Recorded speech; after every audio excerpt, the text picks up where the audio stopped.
Baik, sebelumnya pada video sebelumnya kita pernah membahas tentang Permen Desa Nomor 13 Tahun 2020.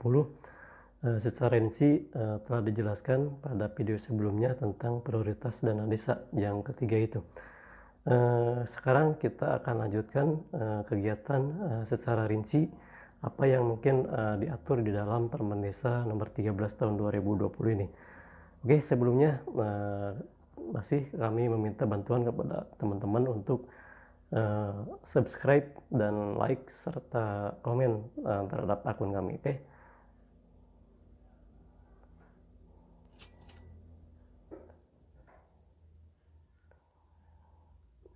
Kita lewati apa yang telah bisa dibahas bersama pada materi sebelumnya.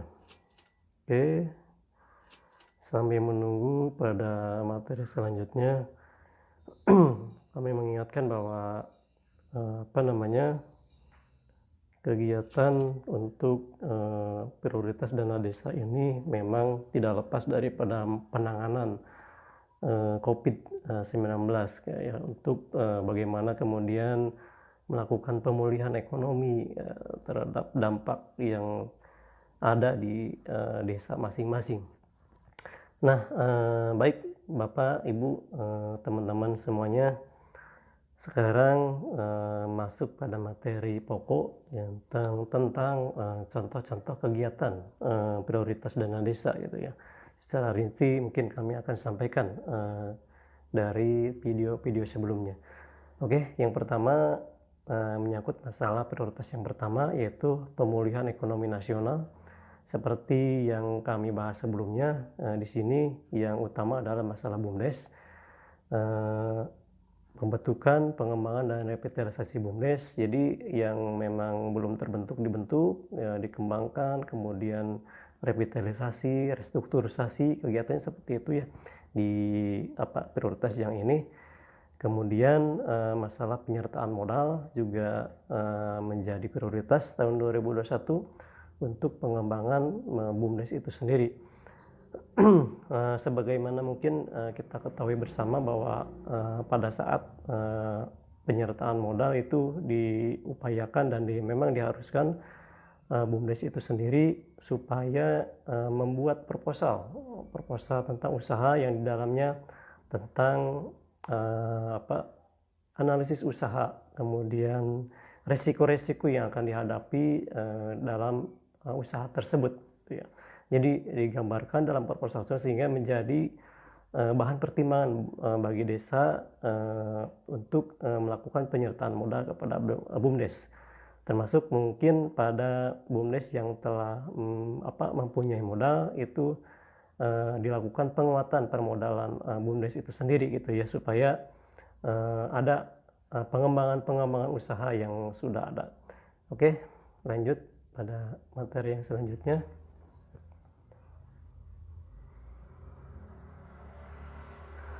Yang keempat, masalah pengembangan usaha milik desa atau BUMDes bersama. Ini kegiatannya ini bisa dalam pengelolaan hutan desa, pengelolaan hutan adat, air minum bagi desa yang memang mempunyai permasalahan dalam sanitasi dan air bersih. Ini desa bisa membuat prioritas gitu ya untuk pengelolaan air minum, sumur bor, pipanisasi gitu kan, dan lain-lain. Pengelolaan pariwisata desa, pengelolaan ikan, pengasapan, penggaraman, dan perebusan. Oke, dilanjut.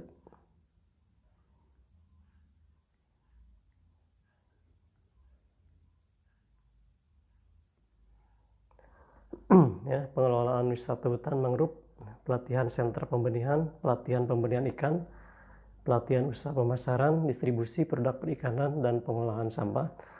Nah, ini yang menarik di sini masalah pengolahan sampah itu ya teman-teman, bahwa sampah kita pahami bahwa selama ini menjadi permasalahan gitu ya di tiap desa, di tiap daerah gitu kan.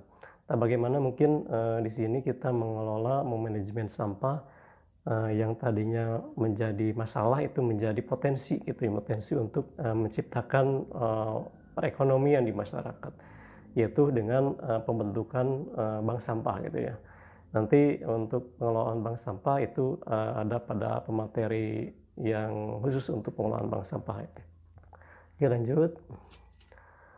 Penyediaan listrik, setelah yang kami sampaikan dari video sebelumnya, itu bagi teman-teman di desa yang memang mempunyai pasokan listrik dari negara yang mengalami kekurangan, di sini desa bisa mengadakan energi alternatif ya, dengan membentuk atau membuat pembangkit listrik ya, seperti yang disajikan di sini. Pembangkit listrik tenaga mikrohidro gitu ya, pembangkit listrik tenaga biodiesel, pembangkit listrik tenaga matahari, pembangkit listrik tenaga angin, ya, instalasi biogas, jaringan distribusi tenaga listrik ya, asalkan bukan dari perusahaan listrik negara. Oke, lanjut. Nah, ini yang paling penting gitu ya dalam upaya pemulihan ekonomi nasional dalam prioritas yang pertama itu ya. Yang pertama itu pembangunan usaha berskala produktif di bidang pertanian, perkebunan, peternakan, dan atau perikanan yang difokuskan pada pembentukan dan pengembangan produk unggulan desa. Nah, di sini teman-teman apabila dalam tahun-tahun sebelumnya upaya kegiatan pemberdayaan ini sifatnya hanya untuk pelatihan di ruangan dan pelatihan praktek, tetapi tidak bisa pengembangan selanjutnya. Nah, pada pemberdayaan tahun 2021 ini ada sedikit perbedaan yang paling menonjol di sini. Kita dapat melakukan pelatihan gitu ya, yang sifatnya komprehensif dari A sampai Z, ini bisa dibiayai oleh dana desa. Sebagai contoh untuk dalam masalah perikanan gitu ya. Misalkan kita akan membuat pelatihan pembudidayaan ikan gurame gitu ya. Nah, maka di sini bentuk pelatihannya dari mulai pelatihan teori gitu di ruangan sampai ke prakteknya, sampai mungkin bisa gitu ya. Dan juga bisa dibuatkan pembelian benihnya ya, pembelian benih gurame, kemudian pembuatan kolamnya juga bisa dilakukan gitu dari dana desa ini dengan pola padat karya tunai. Misalkan membuat kolam gitu ya, dari mulai galian, pembelian alat galian itu bisa dibiayai oleh dana desa dengan melalui padat karya tunai nanti. Makanya padat karya tunai di sini memang berbeda dengan padat karya tunai yang sebelumnya gitu ya. Dengan tadi gitu ya, ada minimal 50% untuk upah kerja. Oke, kemudian dari masalah peternakan juga sama gitu ya. Misalkan kegiatannya adalah pelatihan penggemukan sapi gitu ya.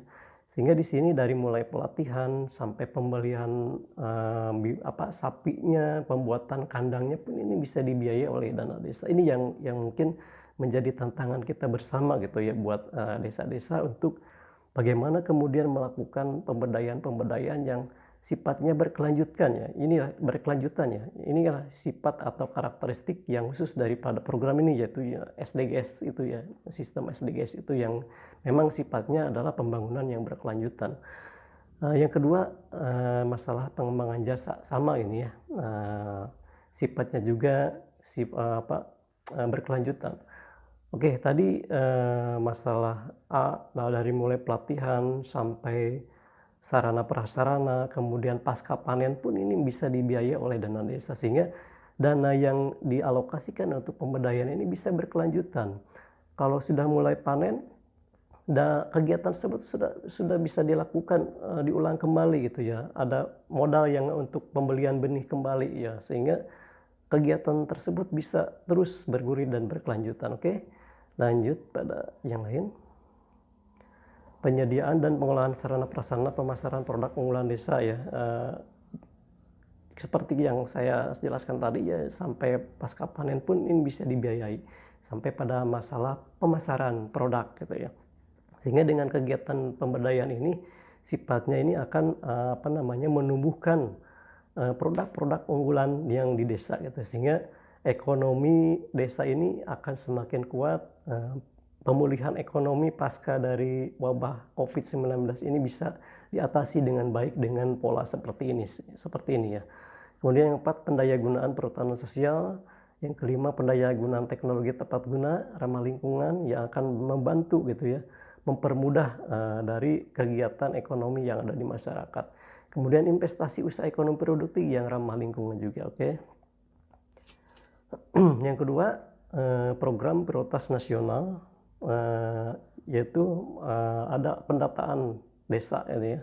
Di sini kita lihat ada pendataan potensi dan sumber daya pembangunan desa, pendataan pada tingkat rukun tetangga, pendataan tingkat keluarga, pemutahiran data desa termasuk data kemiskinan. Sehingga dengan adanya pemutahiran data, ini akan tersaji database yang ada di desa, sehingga ketika ada program-program yang ada intervensi ke desa ini, desa tidak lagi kebingungan dengan masalah data-data karena memang data sudah tersedia dalam database dengan kegiatan ini gitu ya. Kemudian yang kedua, pemetaan potensi dan sumber daya pembangunan desa.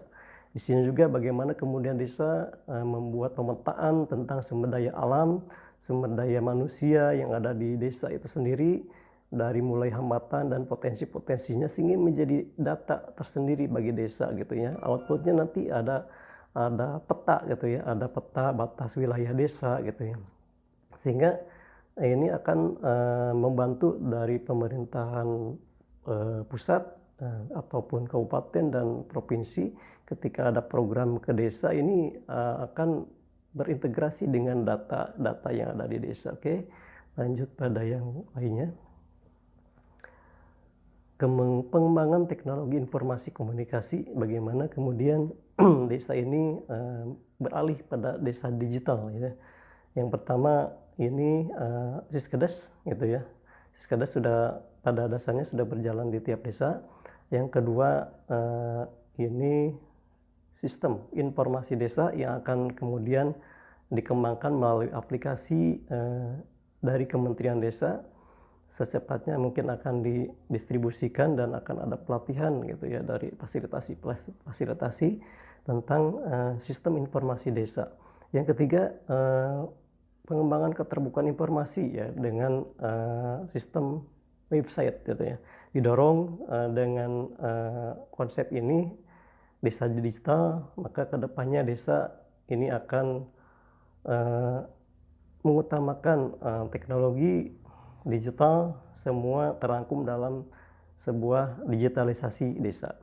Oke, selanjutnya pengadaan sarana prasarana teknologi informasi dan komunikasi berbasis aplikasi digital meliputi pertama tower untuk jaringan internet ini ya, apabila desa-desa yang mungkin tidak terjamah dengan jaringan, mempunyai kendala di dalam masalah jaringan, hingga ini desa bisa membuat tower gitu ya untuk jaringan internet sehingga akan teratasi gitu ya permasalahan-permasalahan jaringan gitu, karena memang pada saat ini kita tidak bisa lepas daripada isu global yang memang pemanfaatan internet gitu ya, sehingga masyarakat ini harus mempunyai akses tentang internet ini dengan baik dan lancar.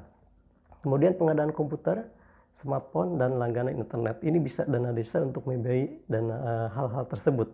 Pengadaan komputer dan smartphone tentunya terintegrasi dengan program-program tadi gitu ya. Yang pertama menyangkut masalah pendataan, itu kita membutuhkan komputer, kita membutuhkan smartphone itu untuk petugas-tugas pendataan, dan langganan internet desa juga bisa mengalokasikan dana desa untuk berlangganan internet di desa itu sendiri. Oke, lanjut pada materi selanjutnya tentang pengembangan desa wisata ya. Sebagaimana mungkin kita pahami dan ketahui bersama bahwa sekarang pemerintah sedang giat-giatnya mengembangkan wisata desa atau desa wisata gitu ya.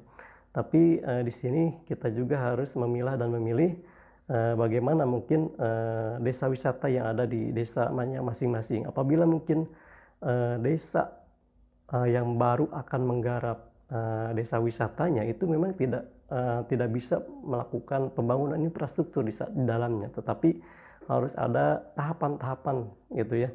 Yang pertama sosialisasi terlebih dahulu kepada masyarakat, kemudian ada musyawarah penetapan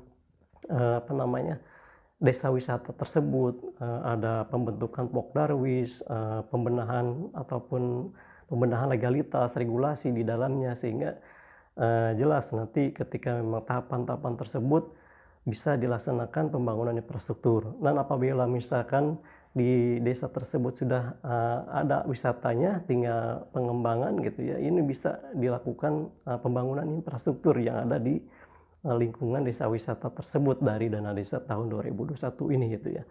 Ini ya, materi-materinya mungkin bisa dibaca oleh teman-teman gitu ya. Oke lanjut, pada materinya selanjutnya. Kemudian yang kelima masalah penguatan ketahanan pangan ya. Pengembangan usaha pertanian, perkebunan, perhutanan, peternakan, dan atau perikanan untuk ketahanan pangan tadi ya, sudah dijelaskan, masalah, upaya-upaya pemberdayaan tadi gitu ya. Dari mulai A sampai Z, dari mulai pelatihan, pengadaan benih, sarana prasarana pasca panen juga ini bisa dibiayai oleh dana desa tahun 2021. Oke lanjut. Pencegahan stunting gitu ya, tahun 2021, nanti ada pengelolaan advokasi konvergensi pencegahan stunting ya dengan menggunakan aplikasi EHDW yang akan dikelola oleh kader pembangunan manusia. Makanya di sini juga, KPM, dapat diberikan insentif gitu ya untuk KPM, kadar posyandu dan pendidik, usia dini PAUD. Kemudian pemberian HP untuk, KPM untuk, pelaksanaan, penggunaan aplikasi digital EHDW ya. Kemudian yang selanjutnya tindakan promotif dan preventif untuk pencegahan stunting melalui rumah desa sehat. Bagaimana kemudian desa bisa melakukan memberikan anggaran-anggaran pembentukan sekretariat rumah desa sehat gitu ya untuk berkumpulnya para kader-kader kesehatan di sini dalam, melakukan rembuk terhadap, penanganan masalah stunting dan kesehatan di desa itu sendiri. Yang keempat, masih ini ya, masalah, pemberdayaan kesehatan sudah, seperti biasanya ini masalah pembinaan kesehatan ibu dan anak, gizi, dan pemberian makanan tambahan untuk balita ini bisa gitu ya. Kemudian air bersih dan sanitasi. Di sini bisa, dana desa ini untuk membiayai, pembangunan WC gitu ya, WC kemudian sepiteng, spal gitu ya, untuk, masyarakat-masyarakat yang memang mempunyai MCK-nya yang, belum memadai ya sesuai dengan, parameter kesehatan yang ada. Oke. Ini sama gitu ya, masalah PAUD, pemberdayaan, yang lainnya gitu bisa dibaca ya. Pemberdayaan biasa, lanjut pada yang lain.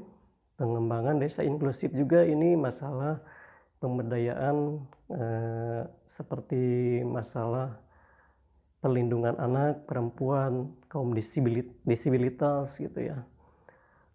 Kemudian pemberian bantuan hukum bagi kelompok marginal bisa dilakukan dalam dana desa ini dalam bentuk, pembinaan ya. Oke, lanjut pada yang lain. Yang ketiga, masalah adaptasi kebiasaan baru desa. Ini seperti yang kami bahas dalam materi sebelumnya. Tetap kita, mengacu pada penanganan, COVID-19 ini. Makanya, desa terus berupaya untuk, mensosialisasikan gitu ya tentang, pentingnya 3M itu, tentang pemakaian masker, jaga jarak dan, cuci tangan dengan air mengalir gitu ya. Tetap menjadi prioritas untuk, penanganan dengan pendekatan protokol kesehatan. Oke, merawat sebagian ruang isolasi bisa dilakukan gitu ya untuk, oleh dana desa bagi yang memang mempunyai ruang isolasi. Kemudian mempertahankan pos jaga desa guna, untuk mendata, memeriksa tamu yang masuk desa ya, keluar masuk, mendata dan memeriksa kondisi kesehatan warga yang keluar masuk desa, mendata dan memeriksa warga yang baru datang dari rantau. Ini untuk mengantisipasi masuknya, COVID-19 di daerah kita masing-masing. Di sini tetap kita, desa memberikan anggaran dari dana desa untuk masalah penanganan Covid. Kemudian transformasi relawan desa lawan Covid-19 menjadi relawan desa aman Covid-19. Ya, pesertanya masih yang dulu gitu ya, dari kepala desa sebagai ketuanya dan wakil ketuanya ketua BPD dan turunnya dari berbagai unsur termasuk pendamping lokal desa dan pendamping desa tentunya. Ini padat karya tunai Bapak Ibu sebagaimana mungkin kita sampaikan dari awal bahwa padat karya tunai ini berbeda dengan yang tahun-tahun sebelumnya. Untuk tahun 2021 sifatnya untuk penanganan yang terdampak oleh Covid-19 ini.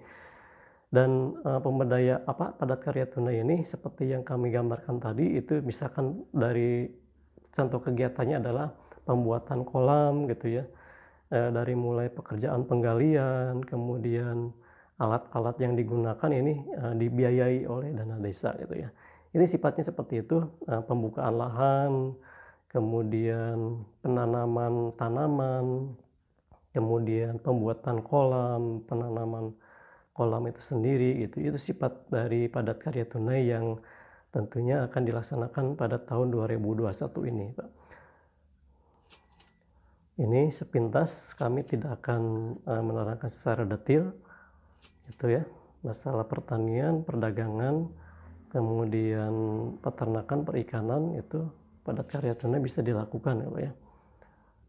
Oke, membersihkan kandang ternak gitu ya, seperti penggemukan gitu. Semua kegiatan tersebut ini bisa melibatkan BUMDes atau BUMDes bersama. Industri pengolahan juga perawatan gudang milik BUMDes gitu ya, perawatan alat penggilingan padi milik BUMDes, penyewaan gudang gitu ya. Oke. Nah, ini ketentuan prioritas penggunaan dana desa. Dana desa ini dilarang untuk dibagi rata gitu ya. Jadi penggunaan dana desa ini tetap harus menjadi mengedepankan skala prioritas. Mana yang menjadi prioritas, jadi tidak boleh dibagi rata di desa itu sendiri ya. Terus padat karya tunai desa menjadi program tetap berjalan karena memang menjadi prioritas dana desa tahun 2021. Sawah kelola menggunakan sumber daya yang ada di desa ya. Kemudian adanya keberlanjutan manfaat bagi generasi mendatang. Nah, ini yang menjadi ciri khas dari prioritas dana desa tahun 2021 dengan sistem SDGs ini, ada kelanjutannya gitu ya. Ya, ini seperti yang bisa dibaca oleh teman-teman. Seperti itu mungkin yang bisa kami sampaikan teman-teman untuk prioritas dana desa tahun 2021. Semoga bisa bermanfaat bagi teman-teman dalam pelaksanaan prioritas penggunaan dana desa tahun 2021 untuk dimasukkan kemudian menjadi APBDes ya tahun 2021. Mohon maaf atas segala kekurangannya. Assalamualaikum warahmatullahi wabarakatuh.